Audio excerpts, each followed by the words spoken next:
56वी पिढी होती राजा दशरथाची आणि 56व्या पिढीचा पोरगा होता राम. 56वी पिढी राम, 56वी म्हणजे दशरथ 55वी पिढी रामाची 55वी पिढी होती. आणि रावण सीता पळवायला आला तेव्हा रावणाची 4थी पिढी होती. रावणाची 4थी पिढी होती. पुलं ब्रह्मदेव, पुलं काश्यप, पुलं श आणि रावण, ही 4थी पिढी होती. रावण सीता पळवायला आला. आत्तापर्यंतच्या एकाही ग्रंथात रावणाचं वय नाही, कारण त्या पठ्ठ्याच्या वयाचा अंदाजच कोणाला आला नाही. मी काढून देतो तुम्हाला 2 मिनिटात, पटलं तर बघा. रावणाला बायका होत्या 80,000 ठोक. मग वर्षाला एक बायको धरा, किती झाले? 80,000. बरं त्यानं जलमल्या बायको केली का? पहिले 15 धरा. मग सीता पळवायला रावण आला तेव्हा रावणाचं वय होतं 95,000 वर्ष. तेव्हा सीता होती 18 वर्षाची. आणि मग सरकारनं हीच नियम वाचला आणि पुरीचं वय 18 केलं. त्यांनी काही पारायणं नाही केली कुठं.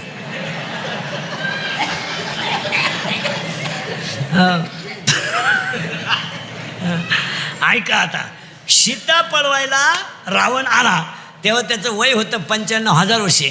पण सीता धनुष्य उचलायला राम आला तेव्हा रामाचं वय होतं 25 वर्ष. आणि राम होता राम होता 25 वर्षाचा आणि सीता होती 18 वर्षाची. म्हणून सरकारनं पुरीचं वय केलं 18 आणि पोराचं वय 21 का केलं? तो 25ला लईच येडेवानी करील. आली तर 2-3 वेळा बाप उचलून आपटाय बसलाय. मग ते 4 वाजा केले आणि पोराचे केले 21. आता पोराचे सरकारनं केले 21 पण देवानं केले 41. रेंज केली काहींची, रेंज. काहींचा डिस्प्लेच गेला, चित्रच दिसलं. आता हे जे गाव आहे ना अलीकडचे, आश्वी, शिबलापूर, पानुडी, हांगेवाडी, शेडगाव, प्रतापपूर, ही मंडळी आता गार झाली. पूर्वी लई फुगीर होती.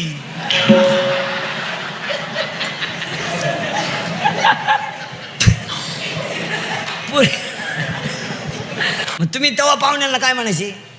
तुम्ही कुठं, आम्ही कुठं? हे कसं शक्य आहे? तुमची जमीन आणि आमचा उकिरडा सारखाच. लबाड बोलायचं नाही. आता कशी जिरली?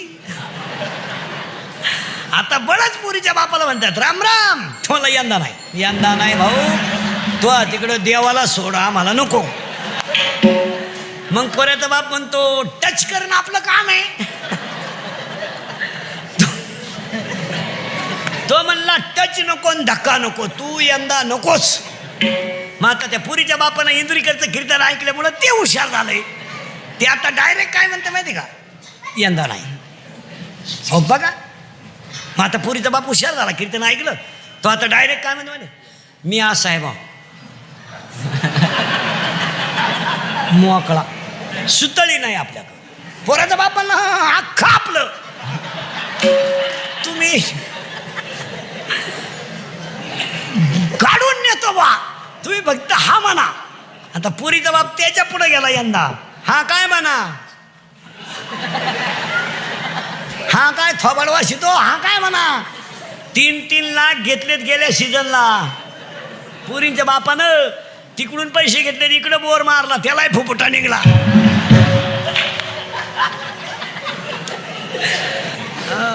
आता या 2-4 वर्ष जेवढे लग्न झालेत ना महाराज, पुरीचा बाप खिशात हातच घाली ना, सनाट तुरा काढितो कार्यालयात. भरपूर जवाब, लय दिसानं नालायक सापडलाय हाणा. आणि पोऱ्याचा बाप हातात धोतार धरून, पोरं पाहून वारा रे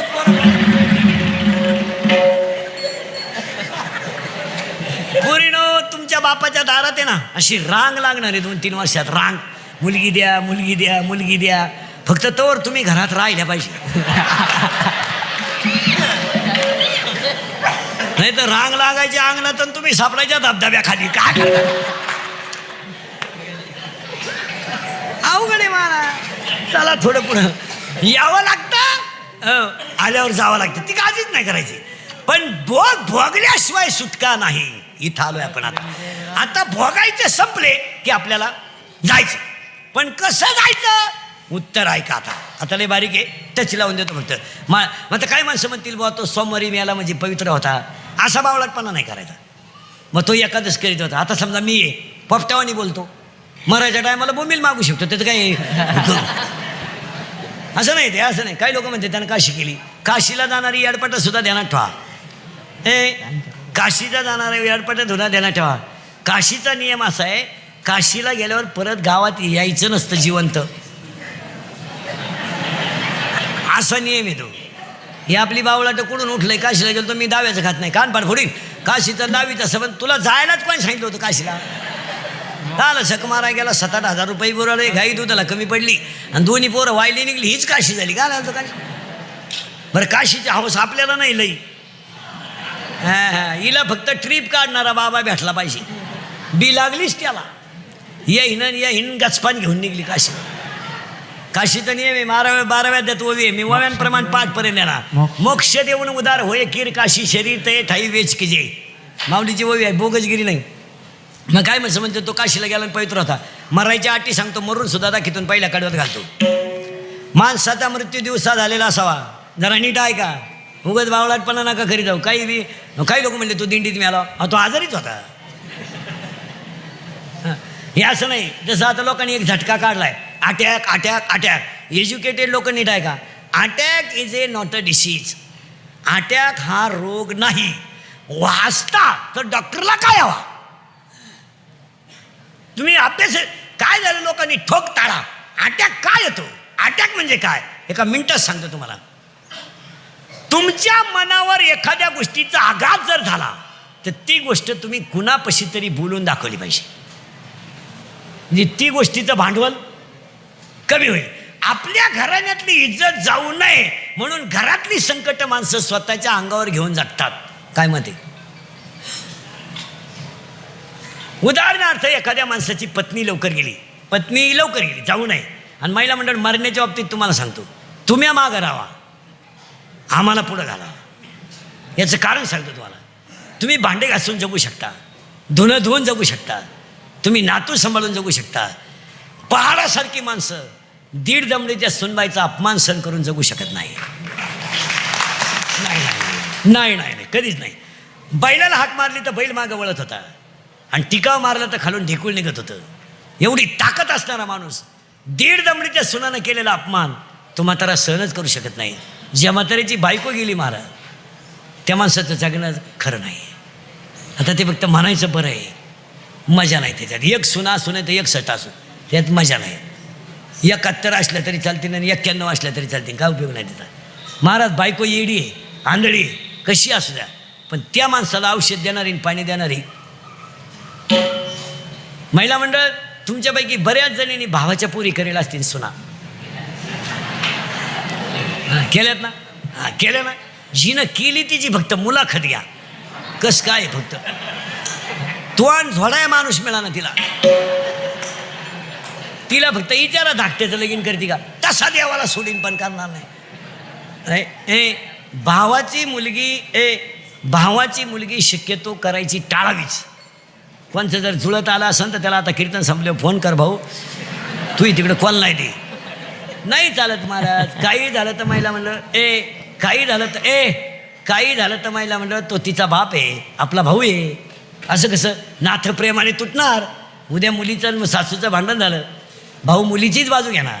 तो डायरेक्ट म्हणतो गुड्डीचा काय दोष नाही, आपल्या बहिणीच्या डोक्यात वयामानानं फरक झाला. नाही तर गुड्डी खासे, गुड्डीची नाही अडचण, पण माई गुड्डीच तिला नीट करीन, यालाही गॅरंटी आहे. माई गुड्डी साधी नाही. कॉलेजला गेली तर 8-8 दिवस पडून जायची, पण कोणाला थांगपत्ता लागून नाही दिला माय गुड्डीने.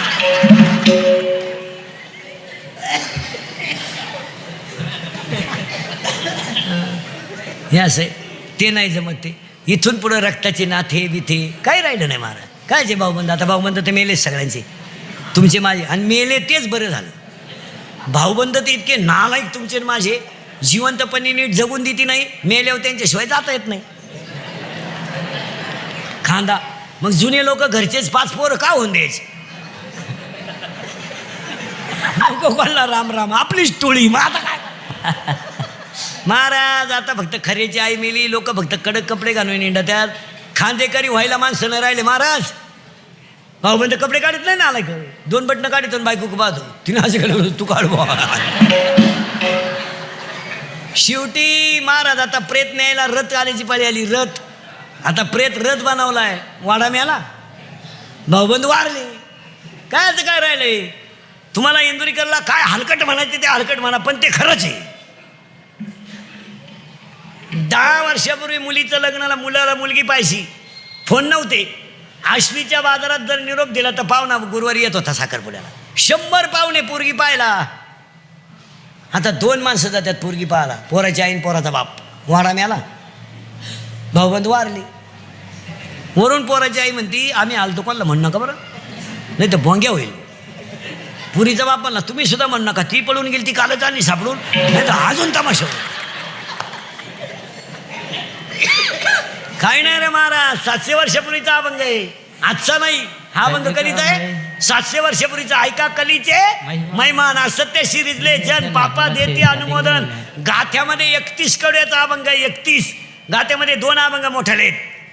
एक अभंग 31 कडव्याचा आहे आणि एक अभंग 101 कडव्याचा आहे. पांडुरंगा करू प्रथम नमन, 101 कडवे.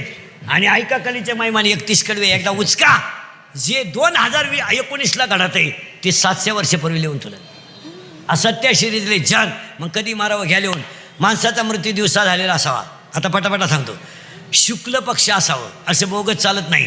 माणसाचा मृत्यू दिवसा झालेला असावा, शुक्ल पक्ष असावं, उत्तरायण असावं. आता 22 तारखेपासून उत्तरायण लागणार आहे. आता सध्या दक्षिणायन आहे, अजून 15 दिवस. आता 22/12ला उत्तरायण लागेल. इथून पुढं मारणाऱ्यांची संख्या कमी. या महिन्यात नाही मरतील लोक, पुढच्या महिन्यात. ही मागचीच सपाटी नाहीच, दिवाळी खाऊन देते.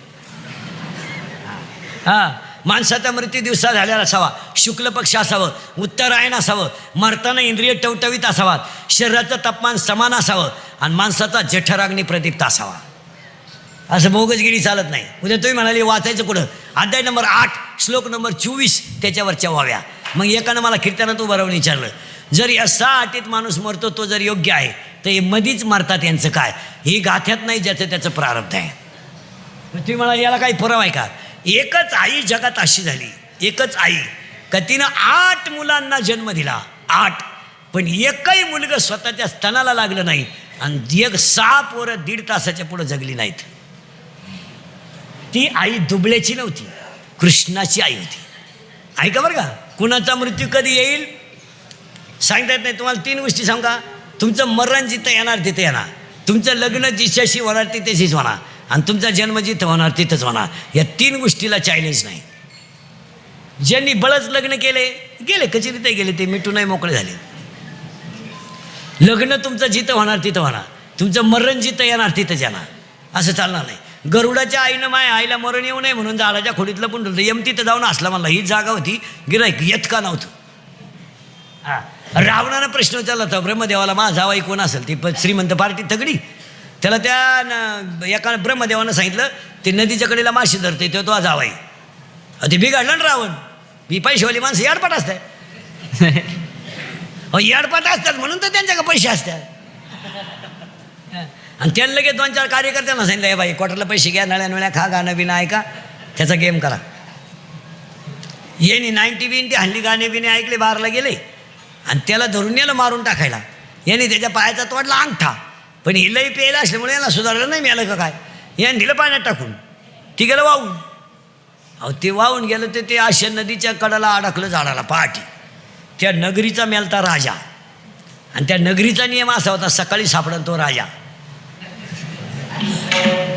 हे दिवस उगताच दिसलं ना, झालं ना राजा. त्यानंच पोर केली बायको रावणाची. मग रावणानं जावाई बोलावला धोंड्यात आणि मग म्हणला, माई पोरगी माशी धरणारा जाणार होती, मी राजाला दिली, तुम्हाला वावळा टोळणं करून तोचे मी बाय तुझ्या कार्यकर्त्यांचा पराक्रम. हो, मग हे गाथ्यात मृत्यू नाही. जगामध्ये 6 मुलं जन्माला आईला आलीत पण स्तनातलं दूध पेले नाहीत. हे कुणाचं मर? आता हे बाकीचे जे मरण नाही, फाशी घेणं, ॲक्सिडेंट होणं, औषध पिणं, हा बावळात पण आहे. आपल्याला माहिती आहे ना, आपण सोडून लाईट गेली, मग खग्यात बोट घालायची काय गरज? बावळा. आणि ॲक्सिडेंटचं जे प्रमाण आहे ना मरण्याचं, हे म्हाताऱ्या माणसांचं कमी आहे. तुम्ही अभ्यास केला, लोक नुसते बोगस म्हणते लय माणसं ॲक्सिडेंट मारा. ॲक्सिडेंटमध्ये मरणारे अवलादी 18 ते 30 आहेत जास्त. आणि ह्या अवलादी गाड्यांखाली का त्या जायलाच पाहिजे, ती तशी गावाला अडचणच आहे ना. मग ह्या अवलादी का मारतात? याला 2 कारण आहे. स्पीड मापत नाही आणि चालवणारा नील नाही. 4-4 पोरं बोकांडे घेऊन गाडीवर चालायचं आणि त्याच क्वाटरी पिऊन चालायचं. देवाने तुम्हाला का ठेवावं? आणि हे एक मोटरसायकलवर हे तरुण कार्टे जर मेले ना, हे जाळले सुद्धा नाही पाहिजे महाराज. वड्या बिड्याला फेकून द्या काय, शिमेव मेलेत काय? दुधाची किटली वाळायच्या आत जो घरी येतो तो दुधावर स्लॅब टाकतो. दुधाची किटली वाळायच्या आत जो दूध घालून घरी येतो तो दुधावर स्लॅब टाकितो. आमची मंडळी किटल्याही सुरून येते. गाई कापून जरी चारली या नालायकांना ती यांची प्रगती होत असते का? आता एवढंच जुन्या, आता तुम्हाला मला अक्कल नसल्यामुळे आपण ह्या अवलादीसाठी कमवून ठेवलंय. आपल्या कष्टाची हरामीला कदरच नाही. ते आपल्यालाही जरी त्यात काय केलं आहे आम्ही केलं ते सांगायचं का? माझटून गेले अवलादी महाराज. आपल्या पोरांना काय झालं, सगळं फुकाट मिळालं. इयर खांदायची नाही, मोटर बसवायची नाही, पाईपलाईन करायची नाही, काय नाही, सगळं फुकाट मिळालं. उताटले ते. 70ची पल्सर, 11वीला जातोय, 12वीला 70ची 10वीला 40 मुलं असले ना बोर्डाला परीक्षेला तर 30 मुलं गाडीवर येतात. एवढी परिस्थिती सुधारली. माझटून गेले पोरं. 4-4 बोकांडी बसवायचे, 70ची पल्सर, 10चा मोबाईल, 2-2.5 हजारचा पायात बूट, वरून बापानं 100 द्यायची पेट्रोलला, हिनं 100 द्यायची. इथं लई खोडीची. हिनं उलट्या पोराला म्हणायचं हे 100 राहू दे, त्याचं ऐकू नको, त्याचं ऐकू नको, तो पहिल्यापासून तसाच आहे. तो त्याला मी 9वीपासून पाहते. मी जसा पाहते तसा तो. मी म्हणून राहिले, तुका नाही उलाटली कुठं, त्यानं दुसरी केली असती.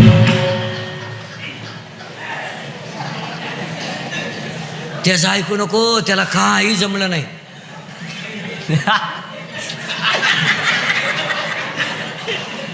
आता त्या अवलादीला 70ची पल्सर, वरून 100 पेट्रोलला, वरून खर्चायला 100, ते काला हरिपाठ करीन? अहो ते माझाटलं. मग आता आपल्या ह्या पट्ट्यातल्या पोरांची संख्या धाब्यांवरची ह्या 2-4 वर्षात सगळ्यात जास्त झाली. आपल्या अवलादी माझाटल्या का म्हणून फुकाट. आणि मग ह्या अवलादीने आता आपल्या भागात एक नवीन पद्धत आणली. या सगळ्या पट्ट्यात वाढदिवस साजरे करायचे. याने घरी नाही करायचे, यांना बाप नाही ना. हे वड्याला सापडेल अवलादी यांचे वाढदिवस आता धाब्यांच्या पुढे डांबरीवर केक ठेवायचा. खरंय का खोटंय? खरंय का खोटंय? मूत पेते ते एकमेकाचा महाराज. एकाला बंगली मानतीन आणि गाड्या घेते. आणि आईवरून सांगती पप्पू येईल बरं का, दरवाजा उघडा ठेवा. पप्प्याची आई अंगणात बसवली पाहिजे पप्प्या येईपर्यंत.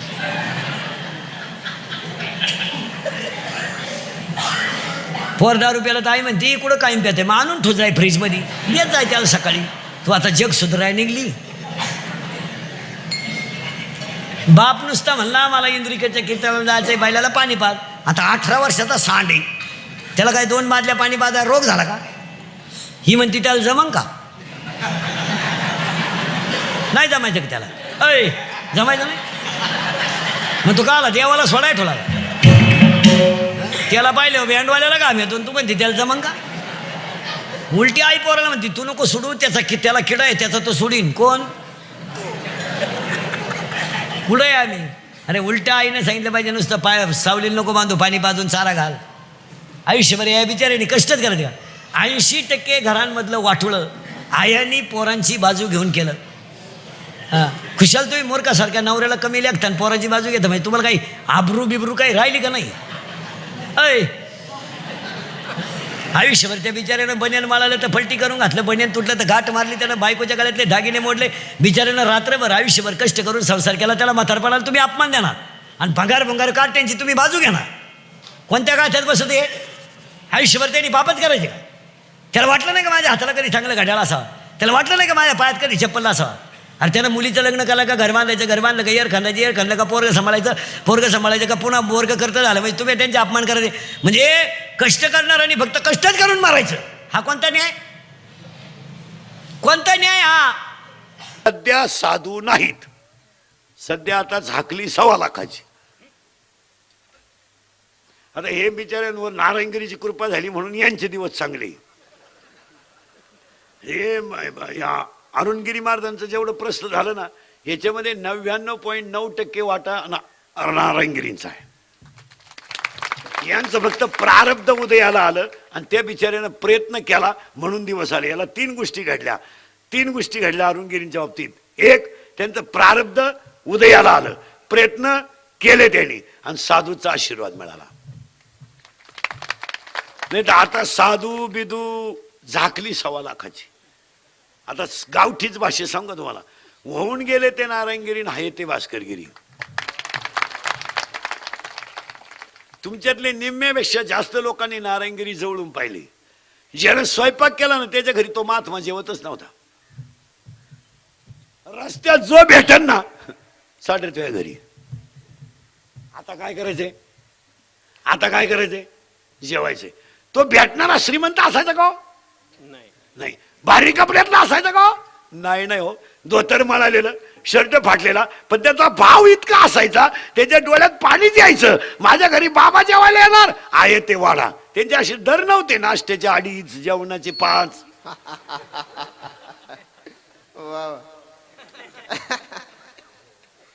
असं नव्हतं मी जेव्हा इंद्रिकर जेवायला येईल भाऊ, पण ताटाला 2.5 लावा लागतील. झोपायला आल्यावर काय फाशी देते तुला? बावळ्याचा बाजार सगळा. तुम्ही बधीर हो, तुमचे डोके भरमिष्ट झाले.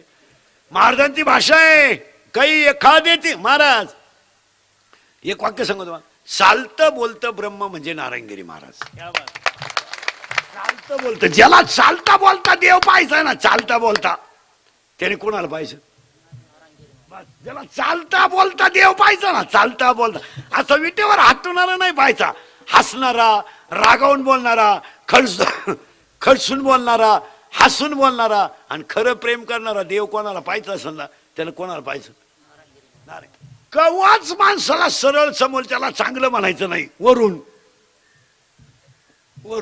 यातले निम्मे लोक जर तारखेला गेले ना, निम्मे जायला असतील याच्यातले. बाबा तारीख घेता का बोलिता मला?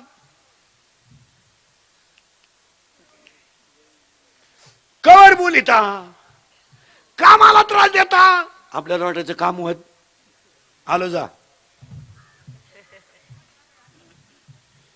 जा मध्ये तुमचं सगळं मागचं दुःख जायचं का राहायचं?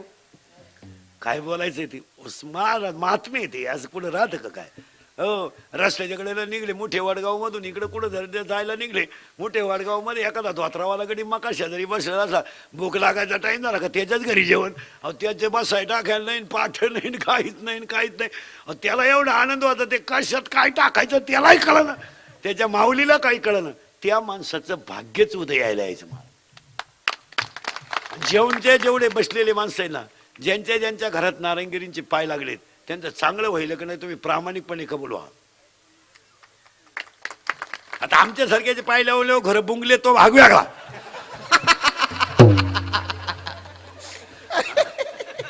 आमचे पाय तुम्ही लावू नये, आमच्या पायाचा तमाशा फक्त आम्हालाच माहिती. पण खरं हा विनोद नाही महाराज, हे इंदुरीकरचं कीर्तन आहे. हे काल सत्य आज सत्य. बरं पाय लागताना ती झोपडी आहे, ती पास्टाची आहे का गवताची आहे का कौलाची आहे का पत्र्याची आहे? हे कधी पाहिलं नाही. बरं ज्याच्या घरात पाय लावायचे तो कोणत्या पदावर आहे, श्रीमंत आहे, हे पाहिलं? अरे चप्पल नाही त्याला, त्याच्या बायकोच्या डोक्यावर पदर नाही, तिच्या चपला तुटेल, तिच्या हाताला बांगडी नाही, पण बाबाला स्वयंपाक करायची संधी यायची तिला. आता हे झाकली सवाल आहे. आता कोणी काही बरळल त्याला काय किंमत आहे? उद्या मी म्हणाल माझ्या स्वप्नात नारायणगिरी आले ते म्हणले पाया पडायचे पैसे घेतल्याशिवाय पडून नको देऊ म्हणून ना मी. बरं तुमचा माझा विश्वास आहे का नाही?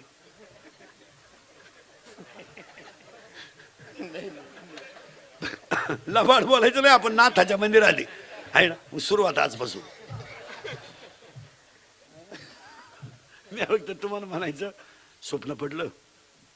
बाबा आले आणि बाबा म्हणले, काय मूर्खा कवर आरडतो, अरे ऐकणारे हलकटे त्यांच्याकडून पैसे घेत जाय. मग मी सुरुवात केली, तुम्ही देणार नाही पैसे मला, पण द्या ना, पहा आता काय माहित. नाही नाही नाही नाही नाही, त्याला ओवी आहे ओवी. महाराज ज्ञानोबरायचं 13व्या अध्यायात असं म्हणणं आहे, हे महात्मे कोण आहेत, कोण आहेत हे महात्मे? आत्मज्ञानाने चोखडी ते माझी रुपडी. कोण आहे ते? यांच्याकडे आत्मज्ञान आहे आणि हे माझी रूप आहेत. मग नारायणगिरी महाराज रूप कोणाचं आहे? भास्करगिरी महाराज रूप कोणाचं आहे? आणि अजून 10-5 वर्ष साधना केली का हाय महात्मा तसाच म्हणा. यांच्यावर कृपा आहे, त्याच्यात काही वाद नाही. ते असं बोगस नाही होत. ते नारायणगिरी जाताना माणसाला फुल पॉवर आशीर्वाद देऊन टाकला, तुला काय करायचं ते कर, फक्त येड्यावानी करू नको. हा विनोद नाही महाराज. महाराज आता माझ्यापेक्षा तुम्ही या बाबांना जवळून पाहिले, त्या माणसाचा शब्द म्हणजे तुम्हाला खेळ वाटतो? नारायणगिरी महाराजांच्या तोंडातला शब्द म्हणजे खेळ आहे? वेदच. तुमच्यातले निम्मे लोक राहायचे पुंताब्याला, निम्मे लोक एकादशीला सप्ताहाचं जाहीर करताना, ते बाबा कधीच असं म्हणत नाही सची काही हे मला 3 लाख देणार आहे का हे लोक देणार आहे. बाबा त्यावेळेस काय म्हणायचे माहिती पुंताब्याला, द्या नाही तर देऊ नका, मी लाह्यांवर करीन पण करून घे. निम्म्यापेक्षा जास्त लोकांना आठवत असत. लोकांच्या पाणी यायच्या डोळ्यात. तो साधूची भाषा राहायची. ते काय असे म्हणत होते का 100 पोते आणून टाक माझ्या घरी, 13 डबे तुझ्या घरी, मेवणीच्या घरी नेऊन टाक, असं होतं कधी? कसं होतं ते? द्या नाही तर. आणि याचं कारण माहिती का काय होतं? द्या नाही तर देऊ नका याचं कारण माहिती का काय होतं? पांडुरंग माझा यांच्या हृदयात घुसून देण्याची कृपा करणारच आहे. मी नाही म्हणलं तरी पांडुरंग यांच्या कोण करून घेणार. मी फक्त उभा राहणार आहे आणि फक्त यांना सांगणार आहे करा. मी करीत नाही. ओवी 4था अध्याय, हे मदतीस्तव झालंय परी मी नाही केले. हे माझ्यामुळे झालं पण मी नाही केलं. हे करून घेणारे गंगागिरी महाराज होते, हे करून घेणारे विठेवरचा पांडुरंग होता. मी फक्त निमित्त होतो. आणि हीच भाषा शेवटपर्यंत होती. करा मग. आणि सप्ताह झाल्यावर जर लोक म्हणले बा कसं काय झाला, आपण काही केलं नाही. काय भाषा आहे महाराज. आणि ही भाषा कोणाला शोभते माहिती का? साधूलाच. मी केलं नाही, कुणी केलं? हे त्याने करून घेतलं. अरे मी फक्त बसलो ना आरडलो. करणारे तुम्ही. आणि ही माणसं पुन्हा होणे नाही. तुम्ही उद्या काही म्हणाल त्याला काय किंमत आहे? इंदुरीकर एकदाच,